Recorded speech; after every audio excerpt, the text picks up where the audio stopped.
Ya, Assalamualaikum warahmatullahi taala wabarakatuh. Selamat petang semua. Apa khabar?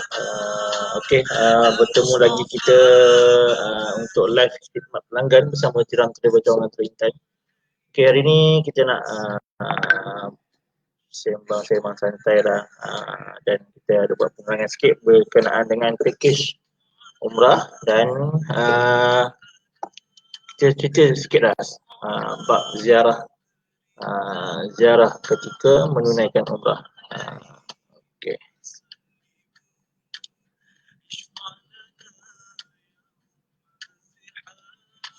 Okey, hari ini kita nak cerita berkenaan dengan ziarah Madinah. Ziarah Madinah bersama Tiram Travel Wilayah Utara. Ziarah Madinah part yang pertama. Apa yang ada di Madinah? Ha.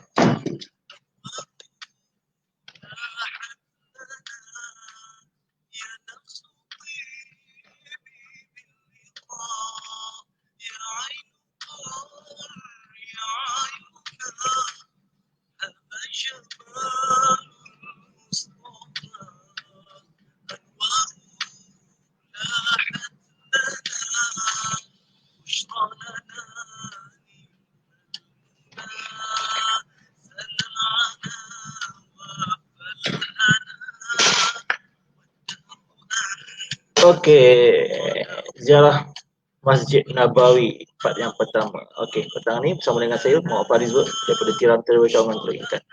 Okey, secara umumnya ziarah Madinah adalah tempat-tempat bersejarah, melawat tempat-tempat bersejarah di Madinah Al-Munawwarah. Adalah hukumnya adalah sunat ziarah Madinah. Okey, ziarah Madinah ni terbahagi kepada dua. Satu, ziarah Masjid Nabawi. Kita panggil kalau ketika umrah ziarah dalaman lah Masjid Nabawi. Kalau yang kedua tu adalah ziarah tempat-tempat berziarah, kita panggil ziarah luar. Okey, apa yang ada ketika, apa yang kita buat ketika mana kita buat ziarah dalaman ni?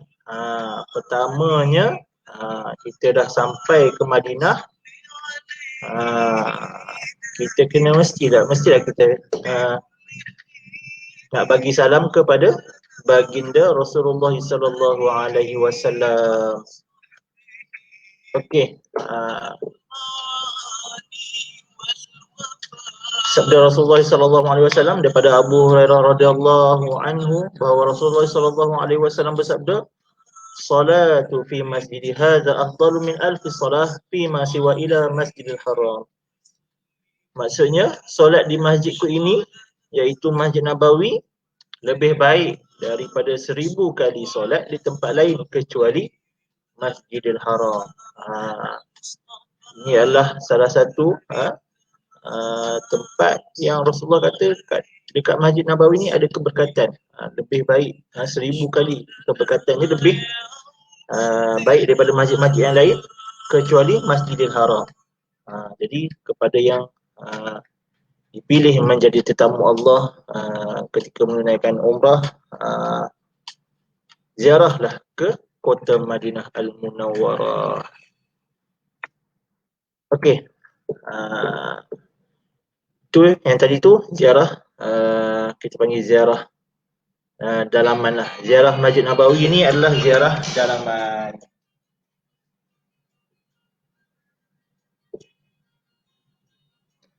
Ziarah dalaman. Okey, apa yang ada ketika kita buat ziarah dalaman ni? Apa yang ada di dalam Masjid Nabawi ni? Tentulah di dalam Masjid Nabawi ni terletaknya makam Nabi kita, baginda Rasulullah sallallahu alaihi wasallam, Nabi Muhammad sallallahu alaihi wasallam. Rasulullah sallallahu alaihi wasallam telah wafat pada hari Isnin bersamaan 12 Rabiul Awal 11 Hijrah ketika baginda berusia 63 tahun. Iaitu dan bahagian kepala baginda Rasulullah sallallahu alaihi wasallam terletak di sebelah barat dan kaki baginda terletak di sebelah timur. Manakala bahagian muka baginda ke arah selatan, iaitu menghadap Baitullahil Haram. Okey. Dan di sebelah makam baginda Rasulullah sallallahu alaihi wasallam, juga bersemadinya jasad Sayyidina Abu Bakar As-Siddiq radhiyallahu anhu. Di akhir hayatnya beliau mengizinkan meminta izin anaknya iaitu Sayyidatina Aisyah, iaitu isteri baginda Rasulullah sallallahu alaihi wasallam, agar beliau dikebumikan bersebelahan dengan Rasulullah sallallahu alaihi wasallam. Selepas kewafatan Sayyidina Abu Bakar, jasadnya pun telah dimakamkan di belakang bahu Rasulullah sallallahu alaihi wasallam. Dan seorang lagi sahabat baginda Rasulullah sallallahu alaihi wasallam juga ditempatkan dimakamkan bersama dengan Rasulullah sallallahu alaihi wasallam bersebelahan juga, iaitu Umar Al-Khattab radhiyallahu anhu. Beliau juga memohon keizinan daripada Sayyidatina Aisyah untuk membenarkan jasad beliau dikebumikan di samping sahabatnya Abu Bakar As-Siddiq. Selepas kewafatan Amirul Mukminin Umar Al-Khattab ni, jasad beliau telah pun dimakamkan di belakang bahu Sayyidina Abu Bakar As-Siddiq. Jadi beruntunglah sesiapa yang dimakamkan bersebelahan dengan baginda Rasulullah sallallahu alaihi wasallam, dan beruntunglah sesiapa yang dimakamkan ataupun meninggal dan dikebumikan di perkuburan Baqi'. Okey. Ini adalah lakaran kat mana letaknya jasad baginda Rasulullah sallallahu alaihi wasallam, dan dekat mana jemaah akan lalu, dan siapa yang akan kita bagi salam dulu. Okey. Kalau tengok kat sini, okey, pintu bab salam ni sebelah kanan. So, kalau daripada hotel kita nak ke bab salam, semestinya sebelah kanan lah. Kita akan masuk ikut bab kanan, pintu sebelah kanan. Kita akan straight, kita akan jumpa makam Rasulullah sallallahu alaihi wasallam dulu. Lepas tu makam Sayyidina Abu Bakar As-Siddiq dan Sayyidina Umar. Kedudukannya sebaris lah, dan kita akan keluar ikut pintu Baqi'.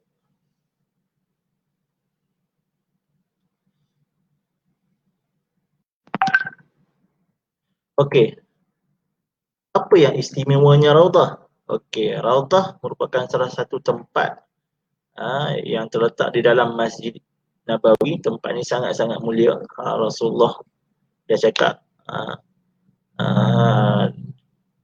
tempat ni adalah tempat yang sangat mulia yang ada dalam Masjid Nabawi. Ianya terletak di rumah baginda Rasulullah sallallahu alaihi wasallam, dan di antara rumah baginda dan mimbar Masjid Nabawi di sebelah barat. Sabda Rasulullah sallallahu alaihi wasallam, di antara rumahku dan mimbarku adalah satu taman daripada taman-taman syurga. Jadi kat sinilah jemaah selalu berebut-rebut nak dapatkan keberkatan ataupun nak dapatkan nak memohon doa kepada Allah Subhanahu Wa Taala, kerana tempat ni adalah tempat-tempat yang mustajab doa. Jadi jangan para jemaah yang diberikan peluang untuk tunai umrah, untuk beribadah di Masjid Nabawi, jangan lepaskan peluang untuk berada di dalam ruang Raudhah ni. Sebabnya boleh dikatakan untuk masuk ke Raudhah ni hanya orang yang terpilih saja. Jadi kita nak dapat duduk ataupun masuk ke dalam tempat yang mulia ni, kita kena bersedialah. Kita kena pertamanya kita kena ikhlaskan niat kita. Yang keduanya kita kena azam. Aku nak masuk Raudhah ni nak buat apa? Sebab apa? Sebab kita nak berdoa dan kita nak apa? Kita nak jumpa Rasulullah sallallahu alaihi wasallam. Sebab sebelah antara mimbar dengan rumah Rasulullah itu adalah sebelahnya adalah makam Rasulullah sallallahu alaihi wasallam.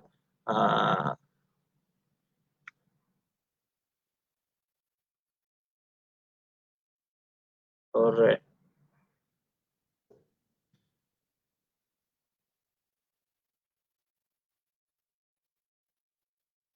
Okey, inilah lakaran ataupun pemandangan yang ada di dalam kawasan Raudhah. Rasulullah SAW bersabda, di antara rumahku dan mimbarku adalah taman taman syurga. Jadi kita rebutlah masa kita ketika berada di Madinah Al-Munawwarah, ketika kita dapat diberikan kelapangan masa untuk solat di dalam masjid. Selain itu kita azam nak masuk Raudhah. Sebab tempat-tempat ni tempat-tempat mustajab berdoa. Jadi jangan lepaskan peluang kita. Okey, ini adalah pemandangan dalam Raudhah. Okey, di sebelah kanan adalah mimbar, di sebelah kiri adalah rumah baginda Rasulullah sallallahu alaihi wasallam. Biasanya kita akan jumpa mimbar dulu ketika masuk ikut pintu bab salam, kita akan jumpa mimbar dulu, baru kita jumpa rumah, ataupun sekarang ni adalah makam baginda Rasulullah sallallahu alaihi wasallam. Okey, nak kenal ruang Raudhah, dulunya ruang Raudhah hanya ditanda sebagai ditanda dengan kapet hijau. Tapi sekarang ni ruang Raudhah susah sikit nak kenal sebabnya semua kapet di Masjid Nabawi dah ditukar kepada kapet yang sama. Semuanya warna hijau. Jadi kalau nak kenal ruang Raudhah yang mana? Kena kenal tiang. Tiang Raudhah adalah tiang bermulanya pada mimbar, ada dua tiang lagi ke belakang. Itu adalah ruang Raudhah. Bermula daripada mimbar sehingga ke tempat muazzin. Itu adalah ruang Raudhah. Dan daripada tempat muazzin tu straight sampai ke makam Rasulullah sallallahu alaihi wasallam. Jadi itulah ruang Raudhah yang senang kita nak mark ataupun kita nak cari. Ataupun ruang Raudhah ni dia ada tiangnya ada bertanda kerawang. Kalau dapat tengok kat sini sebelah atas ni ada tanda, ataupun ada tanda lagi yang bulat-bulat hitam ni. Jadi kepada yang tak pernah pergi, kena kenal dulu kat mana tiang Raudhah. Kebiasaannya Mutawif akan bawa dulu untuk kenal kat mana ruang Raudhah, dan baru kita akan bawa jemaah masuk. Dan hari-hari berikutnya jemaah boleh pergi sendiri dah macam mana cara nak masuk Raudhah. Macam mana cara nak masuk Raudhah? Itu saya akan terangkan di part yang kedua nanti, insya-Allah. Okey, selepas Raudhah, keluar je daripada Raudhah, kita akan bagi salam kepada baginda Rasulullah sallallahu alaihi wasallam. Kita akan keluar ikut pintu Baqi'. Okey, ini Baqi' merupakan salah sebuah kawasan perkuburan bagi penduduk kota Madinah semenjak zaman Rasulullah sallallahu alaihi wasallam, dan sehingga kini ianya masih digunakan. Perkuburan Baqi' ini merupakan makam bagi ummahatul mukminin, iaitu isteri-isteri Rasulullah sallallahu alaihi wasallam, kecuali Sayyidatina Maimunah binti Haris Al-Haris dan Sayyidatina Khadijah binti Khuwailid. Sebab Sayyidatina Khadijah ni dimakamkan di Mekah, iaitu di perkuburan Ma'la. Okey. Ia juga menjadi tempat bersemadinya semua puteri-puteri baginda Rasulullah SAW dan para putera serta cucu baginda Rasulullah SAW, dan serta ahli bait, iaitu ahli keluarga Rasulullah SAW juga turut dikebumikan di sini.